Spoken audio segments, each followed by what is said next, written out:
हम संगीता झा सादर प्रणाम करै छी समस्त मिथिलावासी के। आई हम अहाँ सबके बीच लऽ कऽ उपस्थित छी एकटा बियाह के भाव घूमऽ कालक गीत। आशा करै छी जे अहाँ सबके जरूर नीक लागत। अगर फेसबुक पर देखै छी तऽ फॉलो जरूर करब आ यूट्यूब पर देखै छी तऽ सब्सक्राइब जरूर करब। तऽ सुनू ई बियाह के भाव घूमऽ कालक गीत।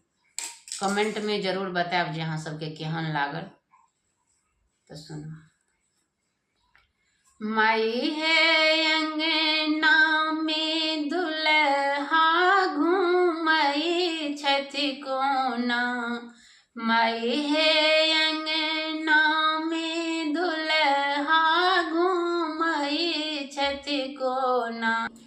मोर मुकुट मकड़ा कृत कुंडल।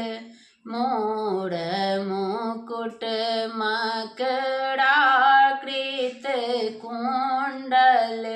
चंदन लीलाट शोभई छनि कोना।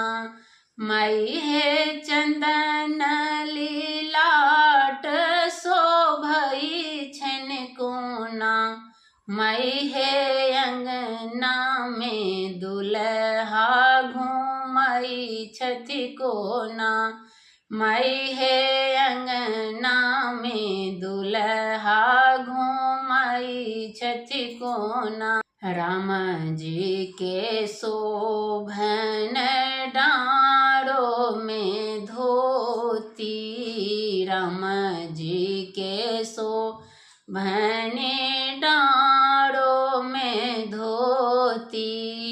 पैर में खड़मुआ शोभई छनि कोना।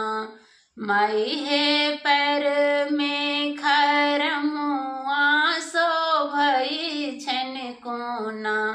माई हे अंगना में दुल्हा घूमई छथि कोना। माई हे अंगना में दुल्हा घूमई छथि कोना। राम जी के शोभन हाथ में अंगूठी। राम जी के शोभन हाथ में अंगूठी। गला में चैन शोभई छनि कोना। माई हे गला में चैन शोभई छनि कोना। माई हे अंगना में दुल्हा घूमई छथि कोना। माई हे अंगना में दुल्हा घूमई छथि कोना। धन्यवाद। आशा करै छी जे अहाँ सबके जरूर नीक लागल हैत तऽ लाइक सब्सक्राइब और शेयर जरूर कयल करब। अगर कोनो फरमाइश हुए तो कमेंट में जरूर लिखल करब। जय मिथिला, जय मैथिली। धन्यवाद, प्रणाम।